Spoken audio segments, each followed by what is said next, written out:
Yuk tulis dulu yuk, asalnya dari mana dan sudah berapa minggu ya usia kehamilannya sekarang. Oh nih ada Mama RYH_193, ada Mama Sri Mulyati, ada Mama Dionisia Devi, ada Mama Anan Af sudah 10 minggu, selamat ya Mama. Ada Mama Dewi_Nindya 2108 sudah 35 minggu dari Jakarta Timur. Wah sebentar lagi ya Mama, berarti lebaran sudah bawa pulang bayi nih. Ada Mama Heni Rahman 86 7 minggu 2 hari dari Bogor. Wow. Ada Mama Iyani Sari 21, saya Iyas dari Medan. Wah pesertanya ada yang dari Medan, antar pulau nih kita ya, 6 minggu. Selamat ya, baru tahu hamil nih pastinya lagi happy-happynya. Ada Mama Vera Agustania 12 minggu dari Bekasi, apa kabar Mama? Ada Mama Nadia_Nura Viva 18 minggu dari Bandung. Waduh, apa kabar nih? Ada yang pada mudik nggak nih nanti lebaran Mama? Hamil-hamil pada mudik ada nih. Oke, sepertinya sudah lumayan banyak ya yang join. Jadi saya mulai saja ya. Pertama-tama, tak kenal maka tak sayang. Maka perkenalkan dulu, nama saya Dr. Bilioni. Saya sering dipanggil Dr. B. Saya adalah dokter spesialis kebidanan dan kandungan yang berpraktek di Rumah Sakit Hermina Kemayoran, Pusat Fertilitas Bocah Indonesia, dan juga Jakarta Women's and Children's Clinic di Prapanca, Jakarta. Di sini ada pasien saya yang join nggak ya? Ayo coba di absen dulu ya kalau ada. Nah, di kesempatan kali ini saya akan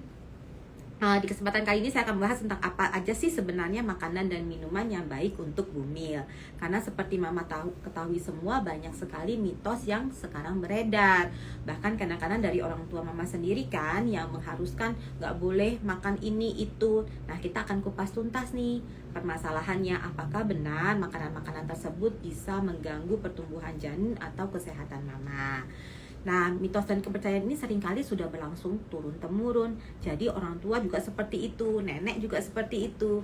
Kali ini kita bahas kupas tuntas ya, bagaimana tentang mitos dan fakta tersebut. Oke, nanti kita akan masuk juga nih ke sesi Q&A ya. Jadi sebelum masuk ke sesi Q&A, saya akan baca semua nanti pertanyaannya, don't worry ya. Jadi Mama stay tune ya. Nah, nanti akan ada beberapa pertanyaan yang akan saya bahas. Sebelumnya itu juga nanti kita akan memberikan hadiah buat Mama yang mengikuti IG Live kali ini sampai selesai ya. Nanti hadiahnya apa akan saya umumkan. Oke, jadi kita mulai ya.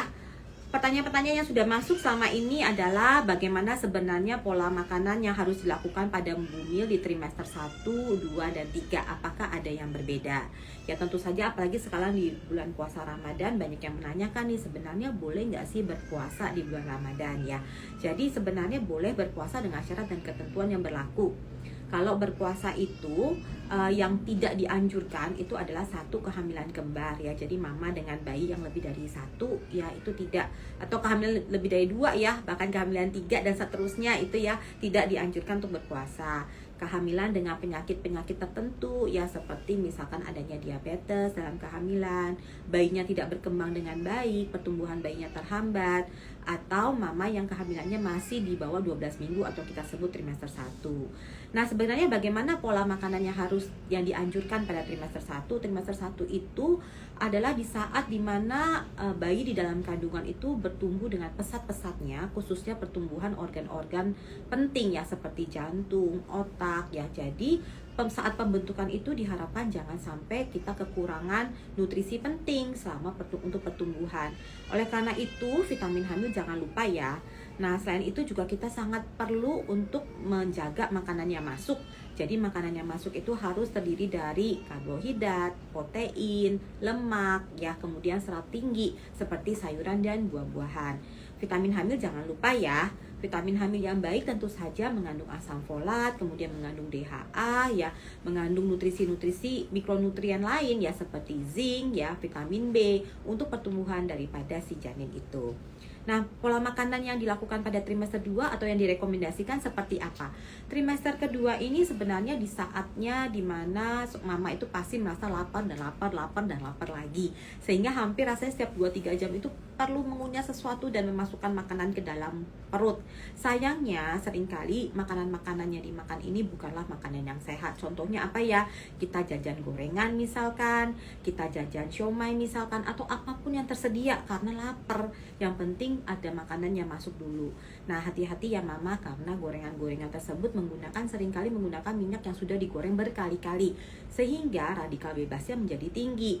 Jadi trimester kedua ini walaupun pembentukan organ janin sudah terbentuk sempurna, kita masih harus menjaga kebutuhan gizi seimbang tersebut.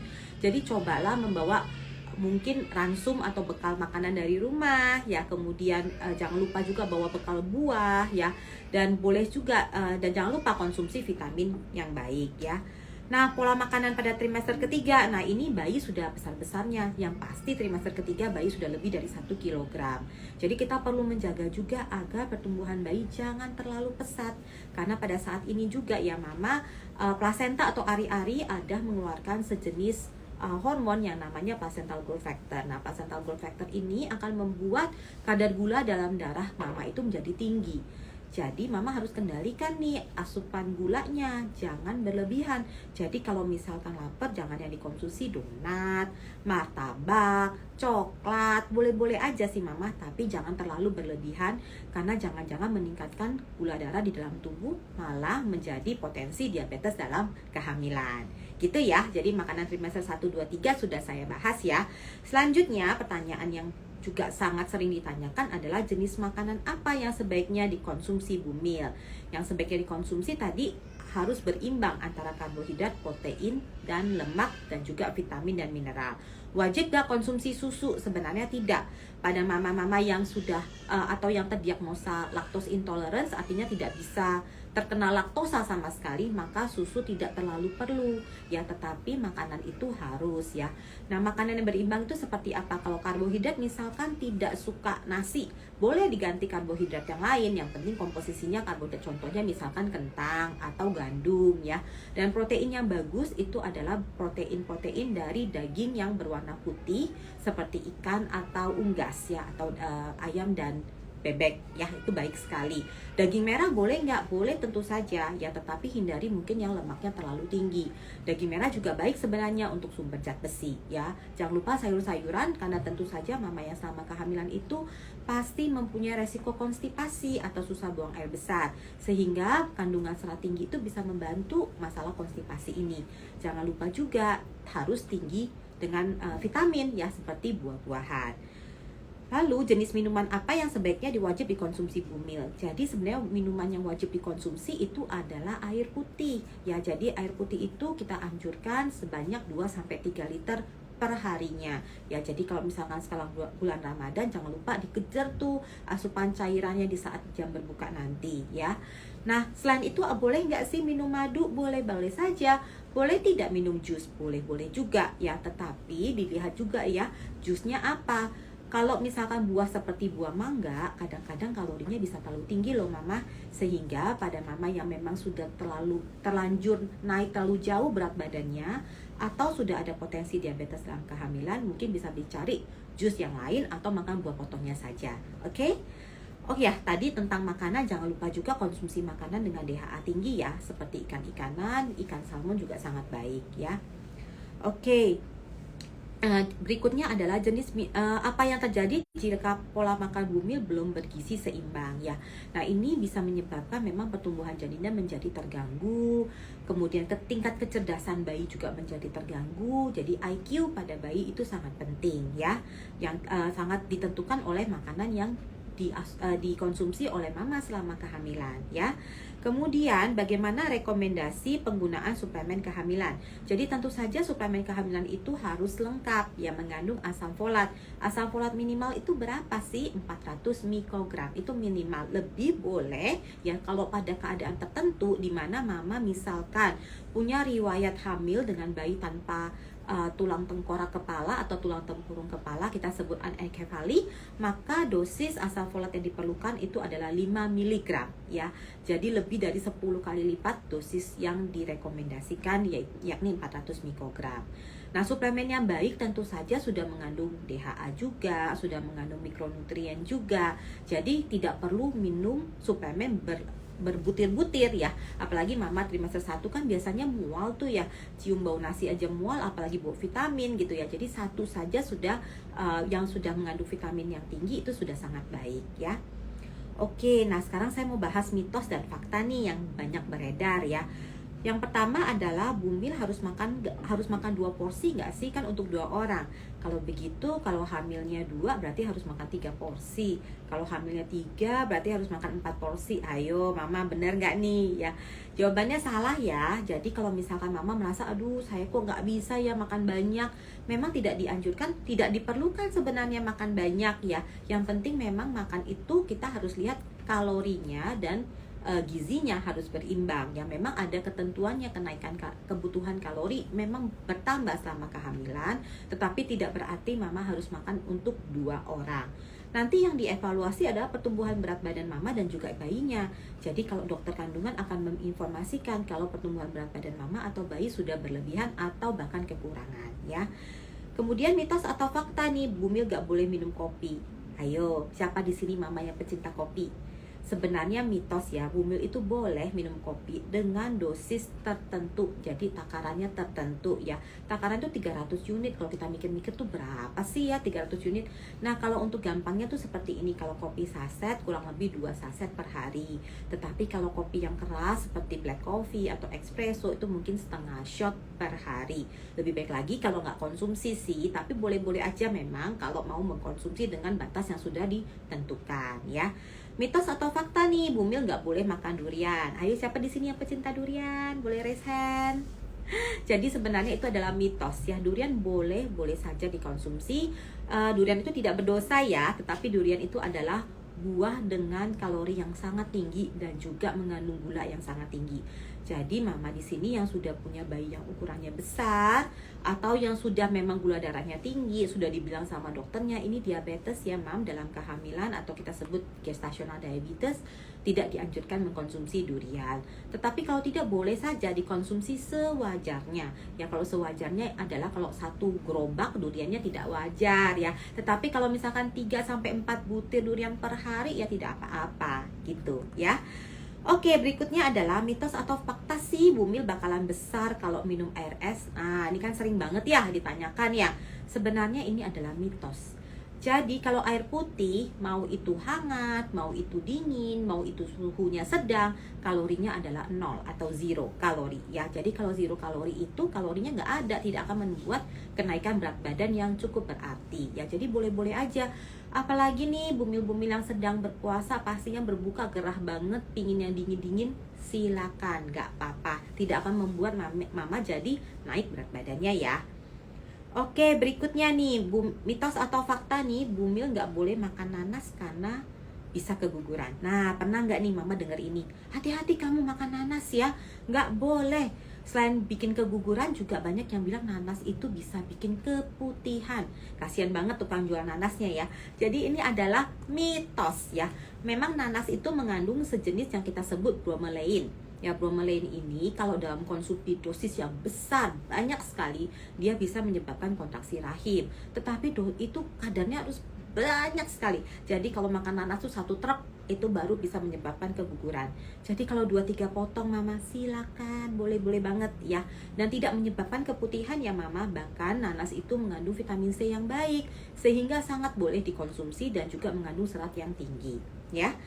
Oke, berikutnya nih, mitos atau fakta, Bumil harus minum air kelapa biar kulit si kecil jadi putih.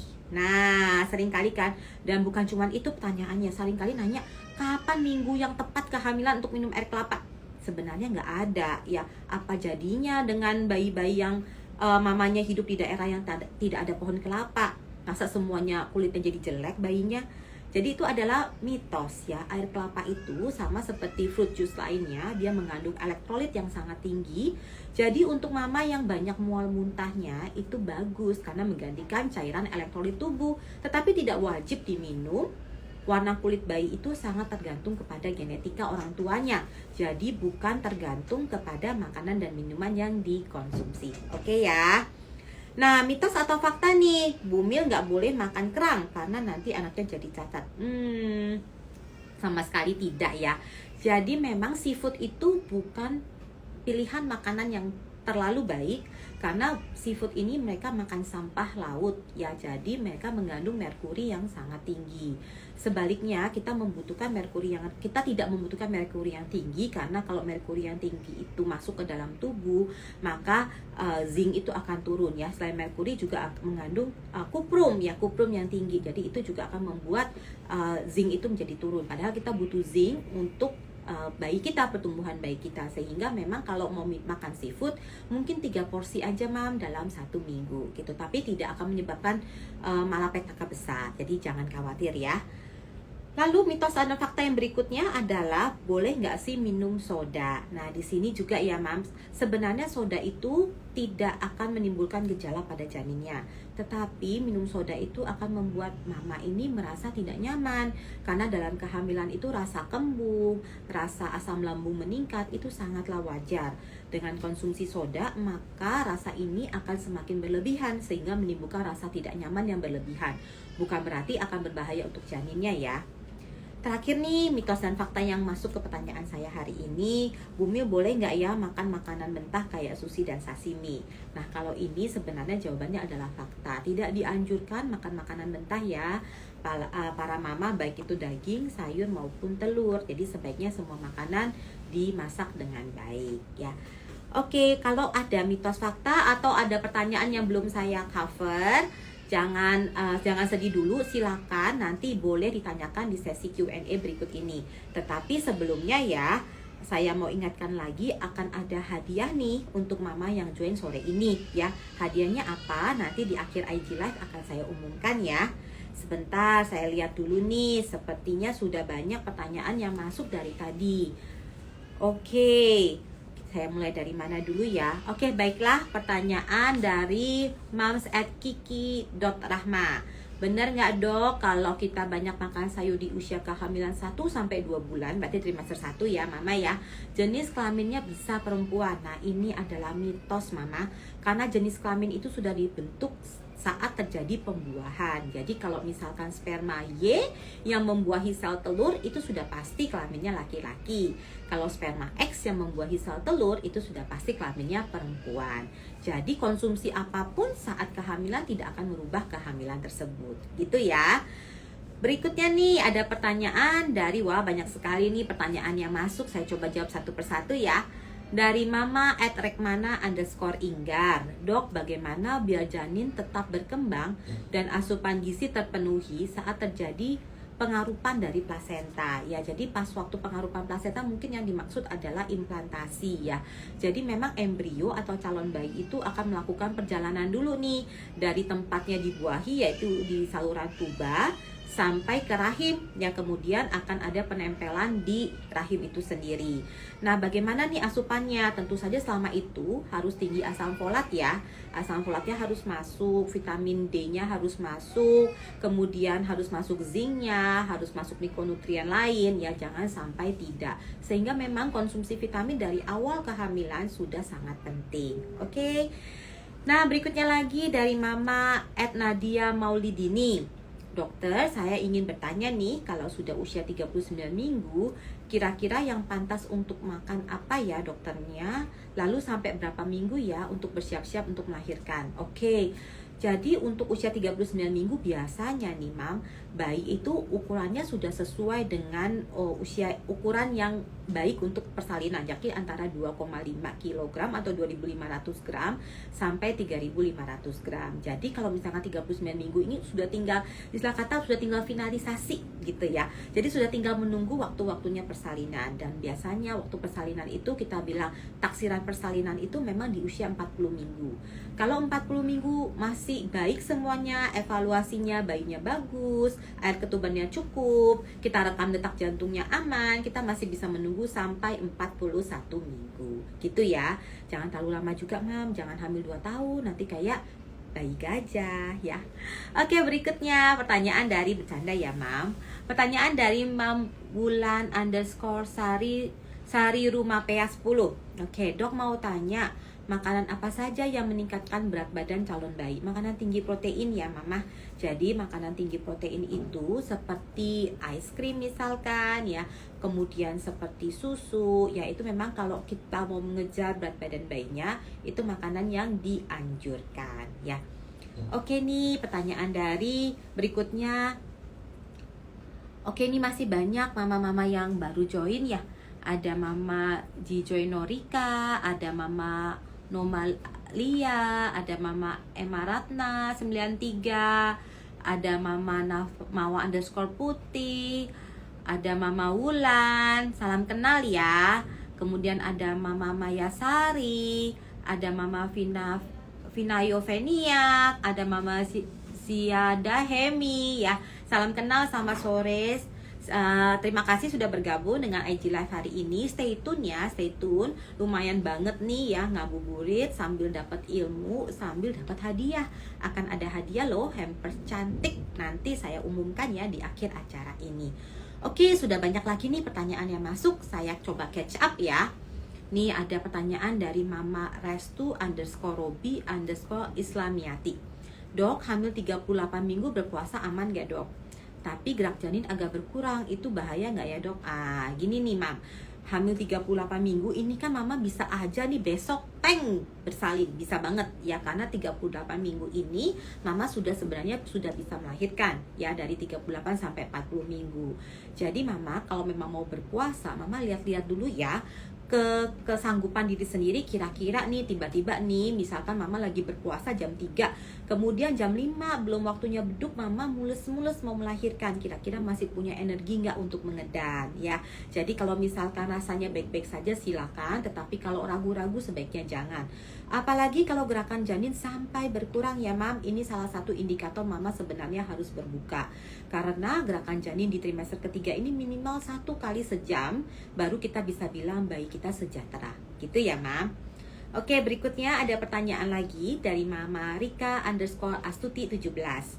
Dok, apakah ada efek samping dan dampak yang berbahaya bagi janin jika bumil konsumsi asam folat berlebihan? Oke, jadi asam folat ini kalau dibilang berlebihan itu kurang lebih dari 5 mg per hari. Jadi butuh dosis asam folat yang cukup tinggi. Dan biasanya Mama sudah rasa mual dengan dosis tersebut. Sehingga kalau misalkan konsumsinya 1 mg per hari itu masih oke-oke saja. Sebenarnya buat apa juga tinggi-tinggi, nanti kan kebuang juga ya, jadi buang-buang dana ya. Jadi memang kita sesuaikan saja dengan dosis asam folat yang biasanya sudah ada pada vitamin hamil. Demikian ya. Jadi 400 mikrogram batasan minimal, mau 1 mg masih boleh, tidak perlu sampai 5 mg kecuali ada kondisi medis tertentu seperti yang tadi saya sebutkan, misalkan ada riwayat hamil dengan bayi tanpa tempurung kepala. Oke. Nextnya lagi, ada pertanyaan lagi dari Mam Rizky Yunidaryati _ Dok, mitos atau fakta sih bumil nggak boleh makan mie karena menyebabkan bayi kotor? Ini adalah mitos ya. Jadi sebenarnya mie boleh-boleh saja. Mungkin yang lebih kita batasi adalah mie instan. Kenapa? Jadi sebenarnya bukan mie instannya, tetapi semua makanan kemasan ya, yang expired date-nya itu masih lama banget, Mama. Ya bisa nyimpen sampai 3 tahun lagi gitu ya, sampai lebaran 3 tahun lagi masih bisa dipakai. Nah ini karena zat pengawet itu tidak mudah dicerna di dalam tubuh, sehingga kita membutuhkan waktu minimal 1 minggu nih baru keluar semua nih zat pengawet di dalam tubuh tersebut. Jadi kalau Mama konsumsinya setiap hari, kebayangkan kerja tubuhnya seperti apa gitu ya. Oke, ini ada pertanyaan lagi nih dari Mam @_Ayu Lestari. Dok, boleh nggak sih makan makanan yang dibakar, kayak ikan bakar, ayam bakar, dan lain-lain? Oke, sebenarnya makanan yang dibakar kalau matang sah-sah saja, boleh-boleh saja. Misalkan nanti malam lebaran mau barbekyuan sama saudara-saudara, boleh, nggak apa-apa, boleh-boleh saja. Tetapi dilihat juga tingkat kematangannya. Jadi disayat dulu nih, dilihat dulu dagingnya itu setelah dibakar benar-benar matang, tidak ada darah-darahnya lagi, silakan dikonsumsi. Pada dasarnya memang bakar-bakaran itu mengandung radikal bebas yang tinggi, apalagi bagian gosongnya dan dibakar di atas arang gitu ya. Nah, memang harus dibatasi kandungan makanan yang mengandung radikal bebas ini ya. Jadi kalau sesekali tidak apa-apa, tetapi kalau rutin jangan gitu. Oke? Oke, Mams, halo. Halo, banyak pertanyaan lagi yang masuk. Saya akan coba jawab satu-satu ya, Mama ya. Stay tune ya. Saya coba move lagi ke pertanyaan berikutnya dari Mama Mia _Mio 15. Batas normal gula darah pada trimester ketiga itu berapa ya, Dok? Jadi ada yang kita sebut TTGO atau tes toleransi glukosa oral. Jadi trimester ketiga itu biasanya kita melakukan glucose challenge test, di mana Mama kita minta untuk berpuasa. Kemudian setelah berpuasa itu kita akan mengambil darahnya lagi, kemudian kita akan memberikan air gula. Lalu kita cek lagi, bagusnya di bawah 140 ya. Oke. Nah, ada pertanyaan lagi dari ini Mama atau Papa nih ya. Oh, Mama nih ya, Mikela Pangke 8399. Dok, bagaimana cara mengatasi preeklamsia pada ibu hamil? Kebetulan tekanan darah saya pas kontrol barusan 140/85. Ini pertanyaan bagus sekali ya, Mama. Preeklamsi ini penyakit yang menjadi momok ya, jadi baik buat Mama yang sedang hamil maupun untuk dokter kandungan ya. Dan preeklamsi ini sebenarnya sayangnya tidak dipengaruhi oleh makanan, bukan dipengaruhi oleh kadar konsumsi garam yang terlalu tinggi atau kadar santan yang terlalu banyak. Tetapi ini merupakan kelainan pada plasentanya atau ari-arinya, di mana saat ari-ari itu masuk ke dalam rahim, terjadi hubungan yang tidak baik dengan pembuluh darah ibunya, sehingga menyebabkan, kalau kita ingat-ingat kabel listrik ya, di mana sambungan yang nggak baik itu pasti tegangan akan menjadi tinggi karena hambatannya tinggi. Jadi arus darah ke bayinya kurang, bayinya kecil, arus balik ke mamanya menjadi tinggi, mamanya tekanan darahnya tinggi ya. Dan ini sayangnya tidak berhubungan dengan makanan, Mama. Dan sedihnya lagi ini berulang. Jadi 30% pasien preeklamsi bisa berulang lagi preeklamsi di kehamilan berikutnya. Karena itu Mama memang perlu monitoring ketat, kontrol hamilnya wajib di dokter kandungan, dan wajib ada fasilitas kesehatan seperti rumah sakit. Jangan di fasilitas kesehatan primer ya, Mama ya. Oke, nextnya pertanyaan dari Mama Rika _Astuti 17 ya. Ini kayaknya pasien saya deh, pasien saya bukan ya? Bukan ya? Oke. Nah, Dok, benarkah jika konsumsi sari kurma bisa melancarkan proses persalinan? Jika iya, dari usia kehamilan berapa minggu ya diperbolehkan konsumsi sari kurma? Oke, sari kurma ini sebenarnya adalah minuman atau minuman berkalori yang tinggi. Kurma sendiri adalah buah dengan kalori yang tinggi. Makanya kan berbuka puasa seharian, udah puasa seharian, dengan kurma saja tuh bisa mengembalikan kalori kita berpuasa, defisit kalori kita berpuasa ya. Jadi sebenarnya kurma ini adalah buah dengan kalori yang tinggi. Boleh-boleh saja dikonsumsi, namun apabila tadi lagi ya, kalau ada kondisi medis tertentu di mana gula darah Mama sudah terlalu tinggi di dalam kehamilan atau bayinya sudah terlalu besar, maka tidak dianjurkan. Tidak ada batasan berapa minggu, bebas dikonsumsi sama seperti buah-buahan yang lain. Oke? Baik, kita lanjut lagi ke pertanyaan berikutnya. Banyak sekali nih pertanyaannya. Saya senang sekali, terima kasih atas antusiasmenya ya Mama ya. Ada pertanyaan lagi dari Mama Hani _Marta. Apakah ada solusi, Dok, untuk bumil trimester 1 yang sedang mual makan sayuran? Nah, ini pertanyaan penting. Saya sendiri pas trimester 1 dan sayuran, aduh pengen musuhan rasanya ya. Sedangkan bumil kan perlu juga makan sayur, benar sekali ya, karena sayur itu kan tinggi serat ya, sehingga sangat diperlukan untuk keadaan kehamilan dan juga membantu masalah konstipasi. Nah, kalau misalkan tidak bisa makan sayur, bisa coba berganti-ganti ya. Misalkan kangkung nggak doyan, bayam gimana, bayam nggak suka brokoli gimana gitu ya. Kalau brokoli nggak suka, toge gimana gitu. Boleh coba diganti-ganti, dan juga bukan hanya jenis sayuran tapi juga cara mengolahnya ya. Kalau masih nggak bisa juga, coba digantikan dengan buah-buahan ya. Jadi buah-buahan bisa menggantikan fungsi serat, mineral, dan juga vitamin yang terkandung pada sayuran gitu. Oke, ada pertanyaan lagi nih dari Mama Mrs. Lutfi.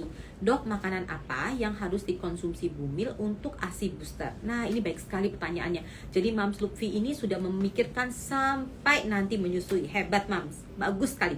Jadi memang benar ya Mams, kita itu harus sedia payung sebelum hujan ya. Menyusui ini penting sekali, kita harus pastikan bahwa bayi kita yang lahir nanti kita bisa berikan apa yang terbaik dari tubuh kita sendiri, yakni ASI ya. ASI ini mengandung sederetan nutrisi penting ya, mengandung probiotik untuk kesehatan dan pencernaan bayi, mengandung imunitas imunoglobulin yang tinggi, membantu bayi mendapatkan daya tahan tubuh apalagi di era pandemik seperti ini ya. Jadi bagaimana kita mempersiapkannya? Moms boleh konsumsi tentu saja sayur-sayuran ya, sayur katuk itu banyak membantu. Kemudian juga kacang-kacangan seperti almond ya, itu juga banyak membantu. Apakah perlu susunya? Tidak perlu ya, kalau memang takut kalorinya berlebihan, bisa mengkonsumsi roasted almondnya saja ya, tanpa gula, yaitu mungkin 30 gram sehari, itu bisa membantu produksi ASI. Oke. Pertanyaan selanjutnya dari Mams Marsha Chandra _ Dok, saya ada riwayat asam lambung, hamil jalan 8 minggu, dan tiap makan mual, boleh nggak berpuasa? Nah, ini kan sebenarnya kehamilannya sendiri saja sudah kehamilan trimester 1 yang memang tidak terlalu direkomendasikan untuk berpuasa. Apalagi kalau ada masalah asam lambung dan juga trimester 1 ini memang lagi mual muntahnya gitu ya. Jadi mungkin kalau misalkan puasa itu menimbulkan rasa mual muntah yang hebat, sebaiknya ditunda dulu. Apalagi sih kalau boleh memang di bawah 12 minggu mungkin di pending dulu ya. Oke. Ada pertanyaan lagi dari Mamsi Andy Y. Oxmi. Dok B, kalau tiap hari makan pedes di trimester 1 nggak apa-apa kah? Ini mamnya kayaknya orang Padang nih ya, atau Manado nih ya. Jadi memang ya, etnis tertentu nih kalau misalkan di Indonesia ini nggak makan cabai itu lidahnya nggak goyang, bener nggak Mams? Bener nggak? Ayo. Jadi boleh-boleh aja ya makan makanan dengan makan cabai atau rasa pedas ya. Tetapi memang rasa pedas atau cabai ini sebenarnya sangat sering menimbulkan rasa tidak nyaman pada saluran pencernaan. Kalau kita makan terlalu banyak itu ya jadi mules, jadi diare. Asam lambung juga produksinya berlebihan dengan cabai itu sendiri ya, sehingga bisa menimbulkan rasa mual atau rasa panas di lambung. Tapi kalau tidak, boleh-boleh saja ya. Jadi boleh konsumsi satu, sambal atau olahan cabai ini harus matang. Jadi tidak boleh makan yang mentah ya, seperti sambal mentah. Jadi harus benar-benar sambalnya sudah digoreng ya, sudah matang. Kedua, tidak ada keluhan setelah mengkonsumsi cabai tersebut ya. Jadi cabai tidak menyebabkan keguguran, nggak usah takut ya. Sewajarnya Mams ya, konsumsi cabainya itu sewajarnya. Jangan makan cabai dengan makanan, tapi makan makanan dengan cabai. Oke ya. Oke, berikutnya nih ada pertanyaan lagi dari Mams @Siti Nurohma. Dok, makan makanan karbo itu ngaruh ke berat badan bayi nggak sih? Atau hanya ke berat badan ibu saja? Seringkali ya Mams, karbohidrat itu kan nggak murni karbohidrat yang kita konsumsi. Karbohidrat itu seringkali berimbang dengan gula kan. Misalkan Mams makannya kue, makannya donat. Nah itu kan karbohidrat dengan gula. Apalagi kalau donat itu ya karbohidrat digoreng, ya sudah ada minyaknya plus gulanya lagi ya. Jadi sebenarnya itu kalorinya berlebihan. Bisa menyebabkan peningkatan berat badan pada keduanya, baik mamanya maupun pada bayinya gitu ya. Oke, ini ada pertanyaan lagi dari Mams Imeliana Chandra. Dok, lebaran boleh makan opor nggak? Aduh boleh, kenapa enggak? Apa aja ya yang sebaiknya dikonsumsi saat lebaran? Semua masakan orang tua boleh, pasti udah kangen ya. Boleh-boleh aja, tapi tadi ya jangan mentah, jangan setengah matang, semuanya harus dikonsumsi dengan sudah dalam keadaan matang. Kalau opor saya kira demikian. Tapi memang kadang-kadang makanan yang mengandung santan ini kembali lagi menyebabkan produksi asam lambung itu bisa meningkat. Jadi jangan berlebihan gitu ya. Oke, nih ada pertanyaan lagi dari Mama Puput Herawan. Mau tanya dok, gimana caranya dok untuk induksi alami, bisa dari makanan nggak ya? Sebenarnya ada beberapa bahan makanan yang bisa menimbulkan kontraksi. Bukan bahan makanan sih sebenarnya, ini adalah tumbuhan yang bisa menimbulkan kontraksi, tapi kontraksinya bisa berbahaya. Contohnya adalah yang kita sering dengar dengan nama rumput Fatimah ya. Jadi ini kalau dikonsumsi mulesnya luar biasa, tapi bisa membuat bayinya itu menjadi kekurangan oksigen, karena sebenarnya proses persalinan itu harus ada kontraksi yang naik, terus kemudian kontraksinya turun lagi, kasih waktu bayinya tarik napas, ya ada oksigen yang masuk dulu lewat tali pusarnya, kemudian kontraksi lagi. Nah, dengan konsumsi hal-hal tersebut, kontraksinya menjadi terus menerus, jadi bayinya itu akan asupan oksigennya itu akan berkurang ya, sehingga ini tidak dianjurkan atau berbahaya. Jadi mama kalau ingin induksi alami itu sebenarnya bisa dicoba dengan cara berhubungan dengan suami, kemudian bisa juga bermain jimbol ya, olahraga, itu bisa membantu ya. Jadi bukan hanya dari makanan saja. Oke? Lalu pertanyaan lagi dari Mama Ita Friani. Dok, pernah riwayat ketuban sedikit tapi masih kuat berpuasa. Masih bolehkah? Dan doyan banget makanan dicocol mayones. Boleh nggak? Jadi ada 2 pertanyaan. 1, kalau sudah ketubannya sedikit, puasa harus dibatalkan. Ya, ketuban itu adalah air seninya bayi. Nah, kenapa bisa sedikit? Coba mama, kalau lagi berpuasa air seninya sedikit atau banyak? Sedikit kan? Nah, sama seperti bayi. Jadi kalau itu sudah tanda-tanda bahwa bayi mama sudah tidak sejahtera. Jadi puasa tidak bisa dilanjutkan. Boleh nggak makan mayones mama? Boleh. Jadi mayones apa yang boleh mama? Mayones yang sudah dalam bentuk kemasan, karena itu sudah dipasteurisasi. Jangan coba-coba bikin mayones sendiri dari telur mentah ya mama ya. Jadi harus makan mayones yang justru sudah dalam kemasan. Oke?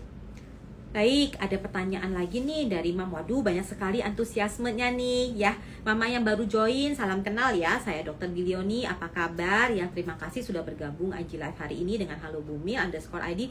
Nanti kita masih terus-menerus nih membahas pertanyaan Mama yang masuk satu persatu ya, sampai waktu IG Live nanti ini selesai. Dan stay tune ya, karena setelah ini akan ada hadiah yang akan dibagi-bagikan untuk Mama yang beruntung. Oke?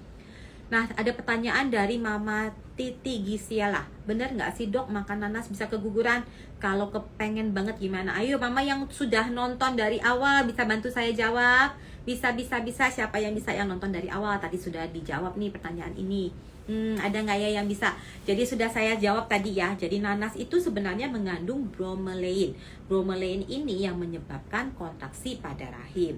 Tetapi itu butuh bromelain yang banyak sekali. Kalau mama pengen makan nanas 2-3 potong, bromelainnya nggak cukup bikin kontraksi, jadi tidak akan menyebabkan keguguran ya. Nah, bromelain yang banyak itu mungkin mama makan nanasnya 1 truk gitu baru bisa menyebabkan kontraksi. Jadi silakan ya mama, nanas itu adalah buah dengan vitamin C dan serat yang tinggi, sangat baik untuk dikonsumsi.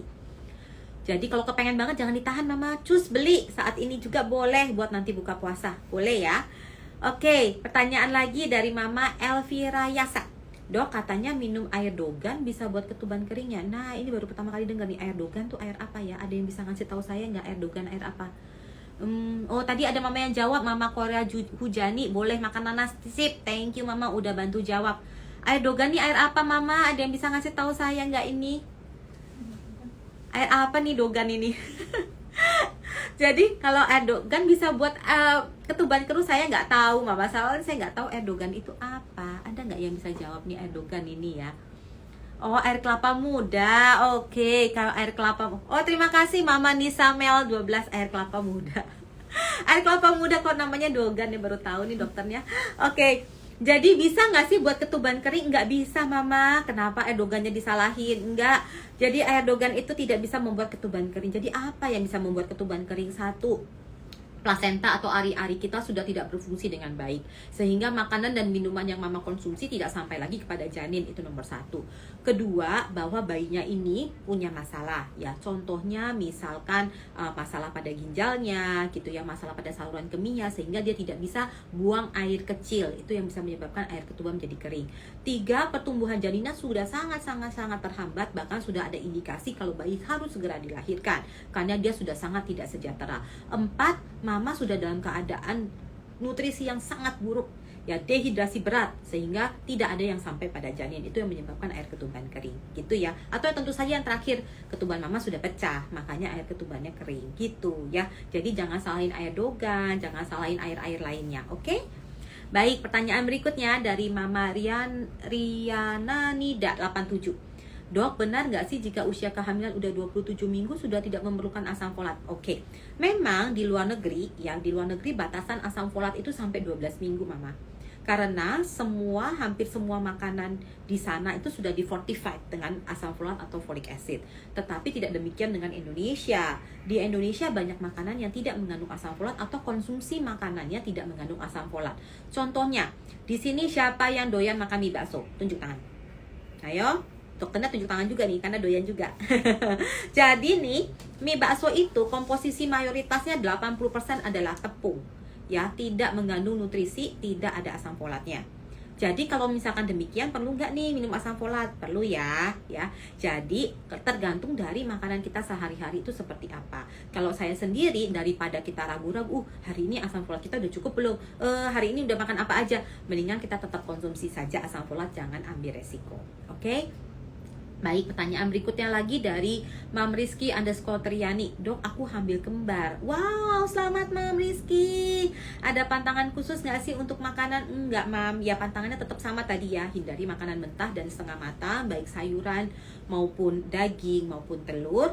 Kemudian juga kalau hamil kembar itu, Mam, biasanya rasa mualnya akan bisa lebih tinggi. Jadi Mam mungkin nggak usah terlalu pilih-pilih apa dulu yang pengen dimakan. Silakan konsumsi vitaminnya wajib ya, Mam, karena belum tentu asupan nutrisi yang Mam makan cukup untuk si bayi kembar gitu. Oke.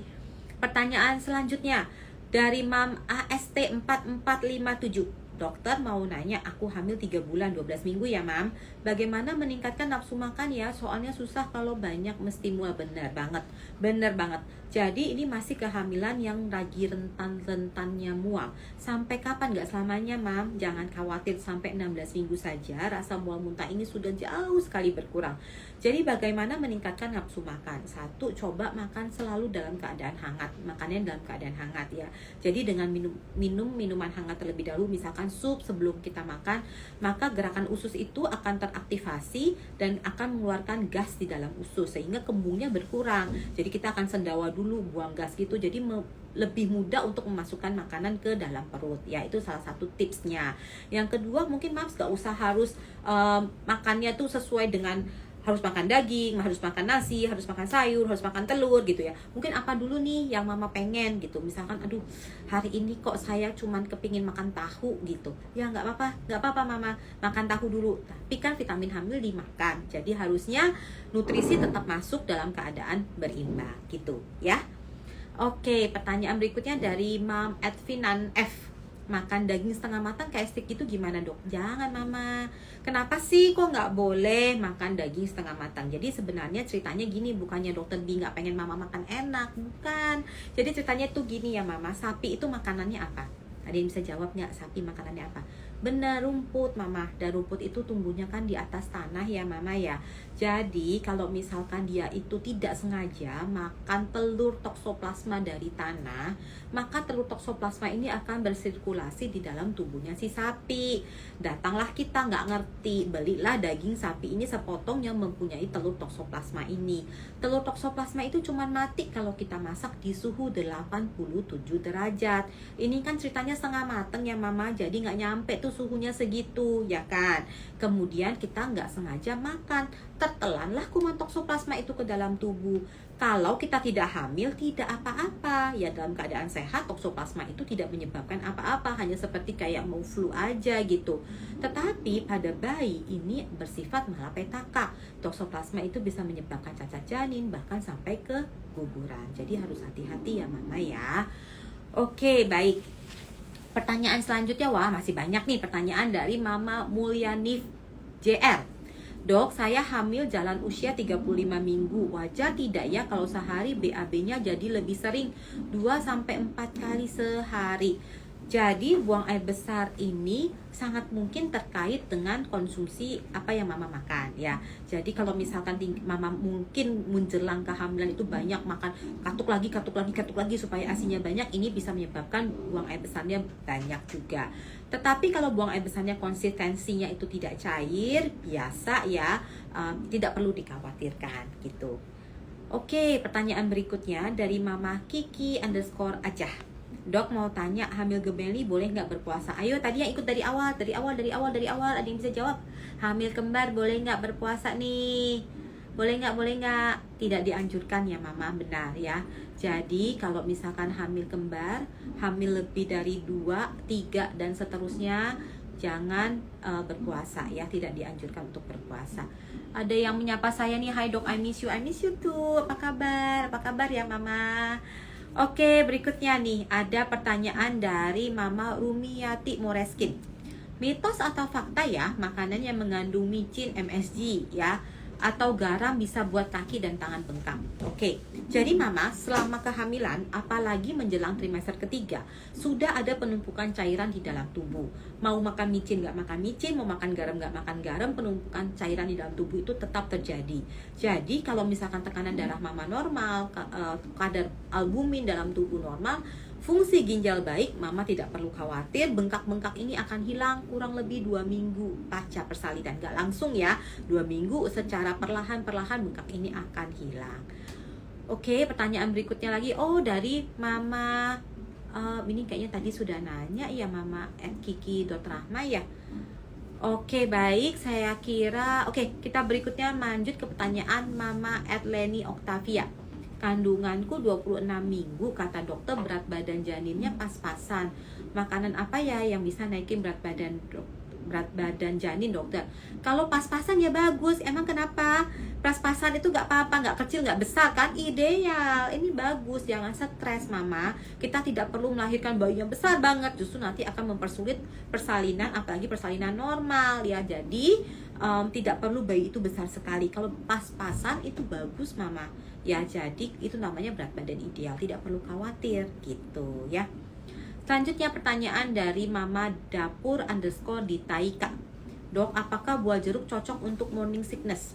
Morning sickness sebenarnya yang namanya rasa mual muntah itu yang bagus banget itu sebenarnya untuk mengatasinya adalah jahe ya. Jadi kalau misalkan mama punya bisa menggodok jahe, air jahe itu diminum dengan sedikit madu, itu bisa mengurangi rasa mual yang cukup signifikan. Atau mungkin permen jahe juga nggak apa-apa ya. Jeruk boleh nggak? Boleh-boleh aja. Kalau mama senengnya jeruk nggak apa-apa sama sekali. Jeruk juga vitamin C dan seratnya itu tinggi, jadi boleh-boleh saja ya, silakan dikonsumsi. Pertanyaan berikutnya datang dari mama @Noli Tamiolo. Dokter, apakah makanan selain nasi yang bisa untuk tambah energi buat mumil? Siapa bilang harus nasi? Enggak kali mama. Banyak etnis tertentu seperti Caucasian atau orang bule gitu ya, mereka itu nggak makan nasi sebagai makanan pokoknya. Jadi it's okay, nggak perlu makan nasi ya. Kalau mama maunya makan kentang silakan, maunya makan gandum boleh, yang penting karbohidratnya tetap ada gitu ya. Kemudian mama misalkan saya mau karbohidrat dari bentuk lain, bisa nggak? Bisa, polong-polongan, contohnya seperti jagung, kacang tanah itu kacang merah itu karbohidratnya juga tinggi sekali. Jadi boleh-boleh saja ya, tidak perlu selalu nasi ya. Pertanyaan berikutnya dari mama nanya Melia. Setiap hari makan semangka boleh nggak sih? Soalnya cuma semangka yang doyan, buah yang lain enggak ya. Boleh banget, boleh sekali ya. Apalagi kebetulan kalau profesinya itu jual semangka atau punya kebun semangka, wah enak banget, boleh banget, seger banget juga ya mam. Jadi semangka itu juga mengandung vitamin yang sangat baik ya, jadi boleh sekali untuk dikonsumsi dan juga kalorinya rendah, jadi tidak apa-apa ya. Pertanyaan dari mam @Cindy Zeng. Dok, apakah teh bunga tidak boleh dikonsumsi bumil? Oke, jadi sebenarnya bukan teh bunga atau teh peppermint atau teh apapun lah ya. Jadi yang sebenarnya bermasalah itu adalah sebenarnya ada kandungan kafein pada teh ya. Jadi kalau mams mau minum teh secara rutin atau terus-menerus harus minum teh, coba cari teh yang tidak mengandung kafein ya. Non-caffeinated tea itu ada dijual. Jadi itu boleh dicari ya, teh-teh khusus yang tidak mengandung kafein gitu. Selain itu, mam, sebenarnya teh itu bisa menghambat penyerapan zat besi dari hewani. Jadi misalkan kita konsumsi daging sapi nih supaya menambah zat besi di dalam tubuh kita, tapi kita minum teh. Nah, ini zat besi tersebut bisa penyerapan ke dalam tubuhnya itu bisa dihambat oleh teh tersebut gitu ya.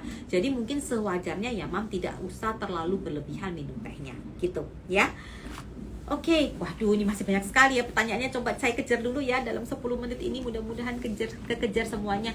Pertanyaan dari Mama Ayolanda 223. Dok, kalau tadi katakan bahwa untuk meningkatkan berat badannya adalah dengan makanan berprotein. Yes, benar.